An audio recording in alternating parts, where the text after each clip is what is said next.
হুমায়ুনের বিস্ফোরক বক্তব্যের পরে কুণাল ঘোষ এলেন বিধানসভায়।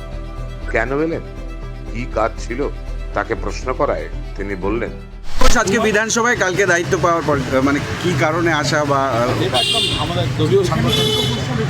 আসার কারণ না বললেও হুমায়ুনের তৈরি করা ক্ষতে প্রলেপ দিলেন কুণাল।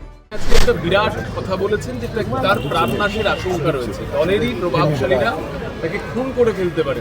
কিভাবে দেখছেন? আমি এই ব্যাপারে কোনো মন্তব্য করব না, আর এই ধরনের কোনো মন্তব্য তার করা উচিত না, অনভিপ্রেত। এই অবাঞ্ছিত বিতর্কগুলোকে টেনে আনা কোনো অবস্থাতেই সমর্থন করি না। উনি বিধায়ক, উনি দলের নেতা, ওনার যদি কোনো বক্তব্য থাকে দলের যথাযথ নেতৃত্বের কাছে উনি সেগুলো বলার যথেষ্ট সুযোগ এবং অধিকার তার রয়েছে। তার বদলে এই বাজার গরম করার কোনো অর্থ হয় না। মমতা বন্দ্যোপাধ্যায়ের কাছে গোষ্ঠীকে ক্রমশ সীমিত করে ফেলবার একটা অপচেষ্টা, এর উপর কোনো মন্তব্যই করবো না। গতকাল আমাদের জাতীয় কর্মসমিতির বৈঠক হয়েছে, সেখানে দলীয় নেতৃত্ব যা সিদ্ধান্ত নিয়েছেন, যা কর্মসূচি নিয়েছেন সবাই দেখতে পাচ্ছেন।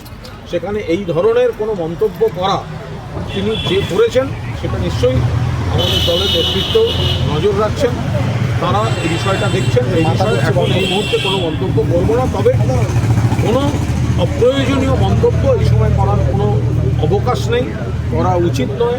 কারুর যদি কোনো বক্তব্য থাকে সেটা রাজ্য সভাপতি, সর্বভারতীয় সাধারণ সম্পাদক, দলনেত্রী বা কনসার্ন লিডারশিপ তাদের কাছে তারা বলতে পারেন। এই ধরনের প্রকাশ্য অনভিপ্রেত বক্তব্য এতে বিভ্রান্তি তৈরি হয়, এগুলো করা উচিত। উনি তো দলীয় যে শৃঙ্খলা রক্ষা কমিটি, সেই কমিটিটা থেকেই প্রশ্নের মুখে রাখছেন। সেটা তো দলের কনসার্ন নেতৃত্ব, কনসার্ন কমিটি, এ ব্যাপারে আমার আজকে এখানে দাঁড়িয়ে কোনো মন্তব্য।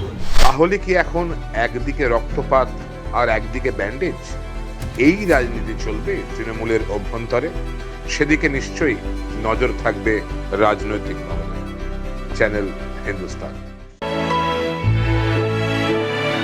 ক্রেডেল ফার্টিলিটি সেন্টার, সন্তান সুখ এখন আপনার সাধ্যের মধ্যে।